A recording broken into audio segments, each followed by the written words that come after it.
आदरणीय अध्यक्ष महोदय, मैं इस सम्मानित सदन में पश्चिम एशिया में चल रहे संघर्ष और इसकी वजह से भारत के सामने आई चुनौतियों पर बात रखने के लिए उपस्थित हुआ हूं। इस समय पश्चिमी एशिया की हालत चिंताजनक है। बीते 2-3 हफ्तों में जयशंकर जी ने और हरदीप पुरी जी ने इस विषय पर सदन को जरूरी जानकारी दी है। अब इस संकट को 3 सप्ताह से ज्यादा हो रहा है। इसका पूरे विश्व की अर्थव्यवस्था पर, लोगों के जीवन पर बहुत ही विपरीत असर हो रहा है। इसलिए पूरी दुनिया इस संकट के जल्द से जल्द समाधान के लिए सभी पक्षों से आग्रह भी कर रही है। अध्यक्ष महोदय, भारत के सामने भी इस युद्ध ने अप्रत्याशित चुनौतियां खड़ी कर दी हैं। ये चुनौतियां आर्थिक भी हैं, नेशनल सिक्योरिटी से जुड़ी भी हैं और मानवीय भी है। युद्धरत और युद्ध से प्रभावित देशों के साथ भारत के व्यापक व्यापारिक रिश्ते हैं। जिस क्षेत्र में युद्ध हो रहा है वो दुनिया के दूसरे देशों के साथ हमारे व्यापार का भी एक महत्वपूर्ण रास्ता है। विशेष रूप से कच्चे तेल और गैस की हमारी जरूरतों का एक बड़ा हिस्सा यही क्षेत्र पूरा करता है। हमारे लिए ये रीजन एक और कारण से भी अहम है। लगभग 1 करोड़ भारतीय खाड़ी देशों में रहते हैं और वहां काम करते हैं। वहां समंदर में जो कमर्शियल शिप चलते हैं उनमें भारतीय क्रू मेंबर्स की संख्या भी बहुत अधिक है। ऐसे अलग अलग कारणों के चलते भारत की चिंताएं स्वाभाविक रूप से अधिक है। इसलिए ये आवश्यक है कि भारत की संसद से इस संकट को लेकर एक मत और एकजुट आवाज दुनिया में जाए।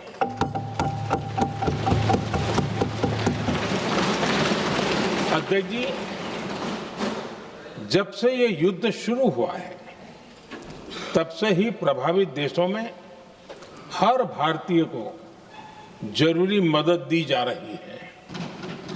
मैंने खुद पश्चिम एशिया के ज्यादातर देशों के राष्ट्राध्यक्षों के साथ 2 राउंड फोन पर बात की है। सभी ने भारतीयों की सुरक्षा का पूरा आश्वासन दिया है। दुर्भाग्य से इस दौरान कुछ लोगों की दुखद मृत्यु हुई है और कुछ घायल हुए हैं। ऐसे मुश्किल हालात में परिवारजनों को आवश्यक मदद दी जा रही है। जो घायल है उनका बेहतर इलाज सुनिश्चित कराया जा रहा है। अध्यक्ष जी, प्रभावित देशों में हमारे जितने भी मिशन हैं वो निरंतर भारतीयों की मदद करने में जुटे हैं। वहां काम करने वाले भारतीय हो या फिर जो टूरिस्ट वहां गए हैं, सभी को हर संभव मदद दी जा रही है। हमारे मिशन नियमित रूप से एडवाइजरी जारी कर रहे हैं।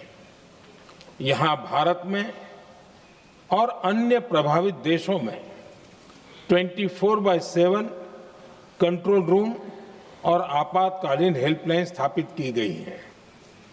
इनके माध्यम से सभी प्रभावितों को त्वरित जानकारी दी जा रही है।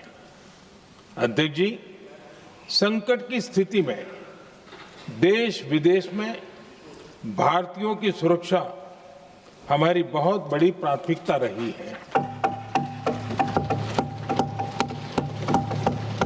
युद्ध शुरू होने के बाद से लेकर अब तक 3,75,000 से अधिक भारतीय सुरक्षित भारत लौट चुके हैं।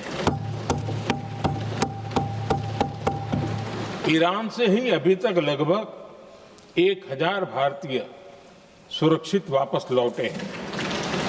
इनमें 700 से अधिक मेडिकल की पढ़ाई करने वाले युवा हैं। खाड़ी देशों में भारतीय स्कूलों में हजारों विद्यार्थी पढ़ते हैं। सीबीएसई ने ऐसे सभी भारतीय स्कूलों में होने वाली कक्षा 10वीं और 12वीं की निर्धारित परीक्षाओं को रद्द कर दिया है। इन बच्चों की पढ़ाई निर्बाध चलती रहे, इसके लिए सीबीएसई उचित कदम उठा रही है। यानी सरकार संवेदनशील भी है, सतर्क भी है और हर सहायता के लिए तत्पर भी है। माननीय अध्यक्ष जी, भारत में बड़ी मात्रा में कच्चा तेल, गैस और फर्टिलाइजर जैसी अनेक जरूरी चीजें हॉर्मुज स्ट्रेट के रास्ते से आती हैं। युद्ध के बाद से ही हॉर्मुज स्ट्रेट में जहाजों का आना जाना बहुत चुनौतीपूर्ण हो गया है। बावजूद इसके हमारी सरकार का ये प्रयास रहा है कि पेट्रोल, डीजल और गैस की सप्लाई बहुत ज्यादा प्रभावित न हो। देश के सामान्य परिवारों को परेशानी भी कम से कम हो, इस पर हमारा फोकस रहा है। हम सभी जानते हैं, देश अपनी जरूरत की 60% एलपीजी आयात करता है। इसकी सप्लाई में अनिश्चितता के कारण सरकार ने एलपीजी के डोमेस्टिक उपयोग को प्राथमिकता दी है। साथ ही एलपीजी के देश में ही उत्पादन को भी बढ़ाया जा रहा है। पेट्रोल, डीजल की सप्लाई पूरे देश में सुचारू रूप से होती रहे, इस पर भी लगातार काम किया गया है। अध्यक्ष जी, आज की इन परिस्थितियों में एनर्जी सिक्योरिटी को लेकर बीते एक दशक में उठाए गए कदम और भी प्रासंगिक हो गए हैं। भारत ने बीते 11 वर्षों में अपनी एनर्जी इंपोर्ट का डाइवर्सिफिकेशन किया है। पहले क्रूड ऑयल, एलएनजी, एलपीजी ऐसी एनर्जी जरूरतों के लिए 27 देशों से इंपोर्ट किया जाता था। वहीं आज भारत 41 देशों से एनर्जी इंपोर्ट करता है। अध्यक्ष जी, बीते दशक में भारत ने संकट के ऐसे ही समय के लिए कच्चे तेल के भंडारण को भी प्राथमिकता दी है। आज भारत के पास 53 लाख मीट्रिक टन से अधिक का स्ट्रेटेजिक पेट्रोलियम रिजर्व है और 65 लाख मीट्रिक टन से अधिक के रिजर्व की व्यवस्था पर देश काम कर रहा है। हमारी तेल कंपनियों के पास जो रिजर्व रहता है वो अलग है। बीते 11 वर्षों में हमारी रिफाइनिंग कैपेसिटी में भी उल्लेखनीय वृद्धि हुई है। अध्यक्ष जी, सरकार अलग अलग देशों के सप्लायर्स के साथ भी लगातार संपर्क में है। प्रयास ये है कि जहां से संभव हो वहां से तेल और गैस की सप्लाई होती रहे। भारत सरकार गल्फ और आसपास के शिपिंग रूट्स पर निरंतर नजर बनाए हुए है। हमारा प्रयास है कि तेल हो, गैस हो, फर्टिलाइजर हो, ऐसे हर जरूरी सामान से जुड़े जहाज भारत तक सुरक्षित पहुंचे। हम अपने सभी वैश्विक सहयोगियों के साथ निरंतर संवाद कर रहे हैं ताकि हमारे मैरीटाइम कॉरिडोर सुरक्षित रहे। ऐसे प्रयासों के कारण बीते दिनों हॉर्मुज स्ट्रेट में फंसे हमारे कई जहाज भारत आए भी हैं। अध्यक्ष जी, संकट के इस समय में देश की एक और तैयारी भी बहुत काम आ रही है। पिछले 10-11 साल में इथेनॉल के उत्पादन और उसकी ब्लेंडिंग पर अभूतपूर्व काम हुआ है। एक दशक पहले तक देश में सिर्फ 1-1.5% इथेनॉल ब्लेंडिंग कैपेसिटी थी। आज हम पेट्रोल में 20% इथेनॉल ब्लेंडिंग के करीब पहुंच रहे हैं। इसके कारण प्रति वर्ष करीब 4.5 करोड़ बैरल कम ऑयल इंपोर्ट करना पड़ रहा है। ऐसे ही रेलवे के बिजलीकरण से भी बहुत बड़ा फायदा हो रहा है। अगर रेलवे का इतना बिजलीकरण न होता तो हर साल करीब 180 करोड़ लीटर डीजल अतिरिक्त लगता। ऐसे ही हमने मेट्रो का नेटवर्क बढ़ाया है। 2014 में जहां देश में मेट्रो नेटवर्क 250 किलोमीटर से भी कम था, आज ये बढ़कर करीब 1100 किलोमीटर हो गया है। हमने इलेक्ट्रिक मोबिलिटी पर बहुत अधिक बल दिया। केंद्र सरकार ने राज्यों को 15,000 इलेक्ट्रिक बसें चलाने के लिए दी हैं। आज जिस स्केल पर वैकल्पिक ईंधन पर काम हो रहा है, उससे भारत का भविष्य और सुरक्षित होगा।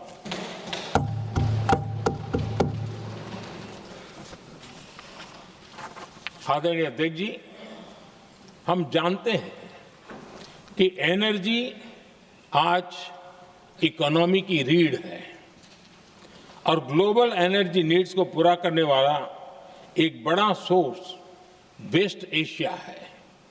स्वाभाविक है कि दुनिया भर की अर्थव्यवस्था वर्तमान संकट से प्रभावित हो रही है और भारत पर इसका कम से कम दुष्प्रभाव हो, इसके लिए निरंतर प्रयास किए जा रहे हैं।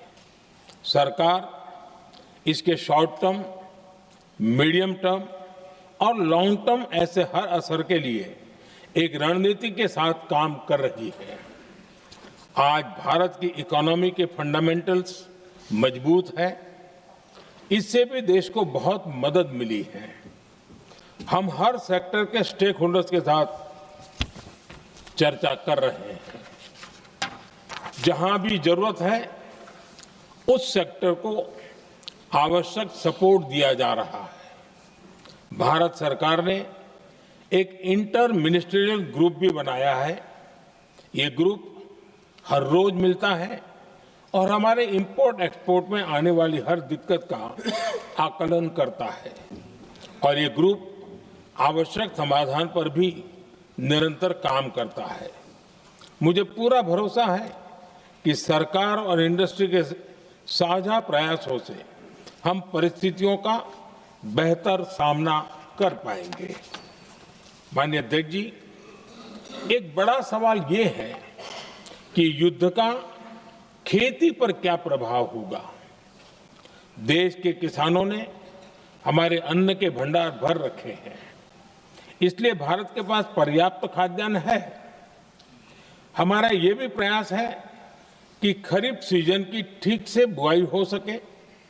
सरकार ने बीते सालों में आपात स्थिति से निपटने के लिए खाद की पर्याप्त व्यवस्था भी की है। अतीत में भी हमारी सरकार ने दुनिया के संकटों का बोझ किसानों पर नहीं पड़ने दिया था। कोरोना और उस समय के युद्धों के दौरान उस समय भी ग्लोबल सप्लाई चेन में डिस्ट्रप्शन आ गई थी। दुनिया के बाजार में यूरिया की एक बोरी 3,000 रुपये तक पहुंच गई, लेकिन भारत के किसानों को वही बोरी 300 रुपये से भी कम कीमत में उपलब्ध कराई गई। अध्यक्ष जी, देश के किसानों को इस प्रकार के संकटों से बचाने के लिए भी बीते वर्षों में अनेक कदम उठाए गए हैं। पिछले एक दशक में देश में 6 यूरिया प्लांट शुरू किए गए हैं। इससे सालाना 76 लाख मैट्रिक टन से अधिक की यूरिया प्रोडक्शन कैपेसिटी जुड़ी है। इस दौरान डीएपी और एनपीकेएस जैसी खाद का घरेलू उत्पादन भी करीब 50 लाख मैट्रिक टन बढ़ाया गया है। इतना ही नहीं, तेल और गैस की तरह खाद के आयात को भी डाइवर्सिफाई किया गया है। ऐसे ही डीएपी और एनपीके के आयात के लिए भी हमने अपने विकल्पों को विस्तार किया है। अध्यक्ष जी, सरकार ने देश के किसानों को made in India nano urea का विकल्प भी दिया है।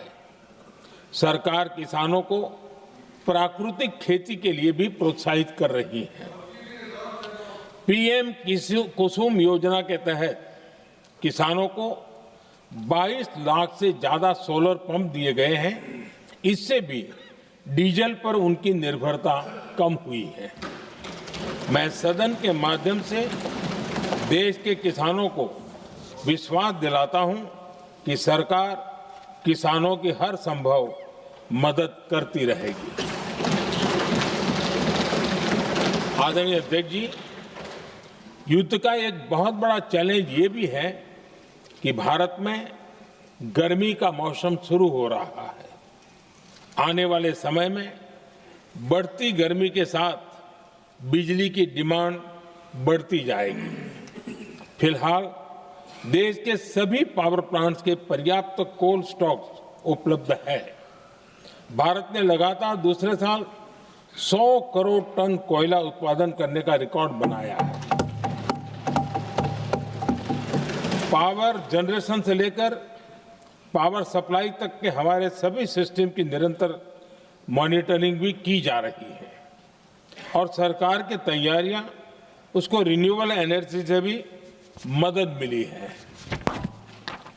बीते दशक में रिन्यूएबल एनर्जी की तरफ देश ने बड़े कदम उठाए हैं। आज हमारी total installed power generation capacity का आधा हिस्सा रिन्यूएबल सोर्स से आता है। हमारी कुल रिन्यूएबल क्षमता आज 250 गीगावाट के ऐतिहासिक आंकड़े को पार कर गई है।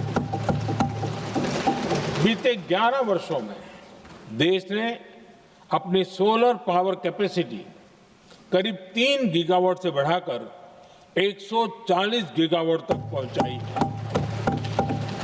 बीते वर्षों में देश में करीब 40 लाख रूफटॉप सोलर लगे हैं। इसमें पीएम सूर्यघर मुफ्त बिजली योजना से भी लोगों को काफी मदद मिली है। गोवर्धन योजना के तहत देश में आज 200 कॉम्प्रेस्ड बायोगैस प्लांट भी काम करना शुरू कर चुके हैं। ये सारे प्रयास आज देश के बहुत काम आ रहे हैं। सरकार ने भविष्य की तैयारी और बढ़ाते हुए शांति एक्ट माध्यम से देश में न्यूक्लियर एनर्जी के उत्पादन को भी प्रोत्साहित किया है। कुछ ही दिन पहले small hydro power development scheme को भी हरी झंडी दी गई है, जिससे अगले 5 वर्षों में 1500 मेगावाट नई हाइड्रो पावर कैपेसिटी जोड़ी जाएगी। आदरणीय अध्यक्ष जी, जहां तक डिप्लोमेसी की बात है, भारत की भूमिका स्पष्ट है। शुरुआत से ही हमने इस संघर्ष को लेकर अपनी गहरी चिंता व्यक्त की है। मैंने स्वयं भी पश्चिम एशिया की सभी संबंधित नेताओं से बातचीत की है। मैंने सभी से तनाव को कम करने और इस संघर्ष को खत्म करने का आग्रह किया है। भारत ने नागरिकों, एनर्जी और ट्रांसपोर्ट से जुड़े इंफ्रास्ट्रक्चर पर हमलों का विरोध किया है। कमर्शियल जहाजों पर हमला और हॉर्मुज स्ट्रेट जैसे अंतर्राष्ट्रीय जलमार्ग में रुकावट अस्वीकार्य है। भारत डिप्लोमेसी के जरिए युद्ध के इस माहौल में भी भारतीय जहाजों के सुरक्षित आवागमन के लिए निरंतर प्रयास कर रहा है। अध्यक्ष महोदय, भारत हमेशा से ही मानवता के हित में और शांति के पक्ष में अपनी आवाज उठाता रहा है। मैं फिर कहूंगा कि बातचीत और कूटनीति ही इस समस्या का समाधान है। हमारे हर प्रयास तनाव को कम करने, इस संघर्ष को समाप्त करने के लिए है। इस युद्ध में किसी के भी जीवन पर संकट मानवता के हित में नहीं है। इसलिए भारत का प्रयास सभी पक्षों को जल्द से जल्द शांतिपूर्ण समाधान के लिए प्रोत्साहित करने का है। अध्यक्ष जी, जब ऐसे संकट आते हैं तो कुछ तत्व इसका गलत फायदा उठाने की कोशिश भी करते हैं। इसलिए कानून व्यवस्था सुनिश्चित करने वाली सभी एजेंसियों को अलर्ट पर रखा गया है। कोस्टल सिक्योरिटी हो, बॉर्डर सिक्योरिटी हो, साइबर सिक्योरिटी हो, स्ट्रेटेजिक इंस्टॉलेशंस हो, सबकी सुरक्षा को और मजबूत किया जा रहा है। अध्यक्ष जी, इस युद्ध के कारण दुनिया में जो कठिन हालात बने हैं, उनका प्रभाव लंबे समय तक बने रहने की आशंका है। इसलिए हमें तैयार रहना होगा, हमें एकजुट रहना होगा।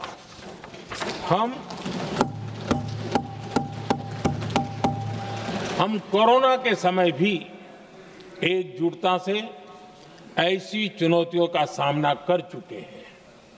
अब हमें फिर से उसी तरह तैयार रहने की आवश्यकता है। धीरज के साथ, संयम के साथ, शांत मन से हमें हर चुनौती का मुकाबला करना है और यही हमारी पहचान है, यही हमारी ताकत है। और हां, हमें बहुत सावधान और सतर्क भी रहना है। हालात का फायदा उठाने वाले झूठ फैलाने का प्रयास करेंगे, ऐसे लोगों की कोशिशों को सफल नहीं होने देना है।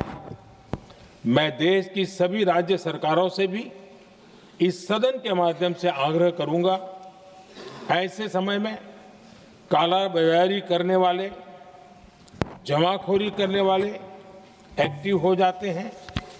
इसके लिए कड़ी मॉनिटरिंग जरूरी है। जहां से भी ऐसी शिकायतें आती हैं, वहां त्वरित कार्रवाई होनी चाहिए। देश की हर सरकार और देश का हर नागरिक जब मिलकर चलेंगे तो हम हर चुनौती को चुनौती दे सकते हैं। इसी आग्रह के साथ मैं अपना वक्तव्य समाप्त करता हूं। बहुत बहुत धन्यवाद।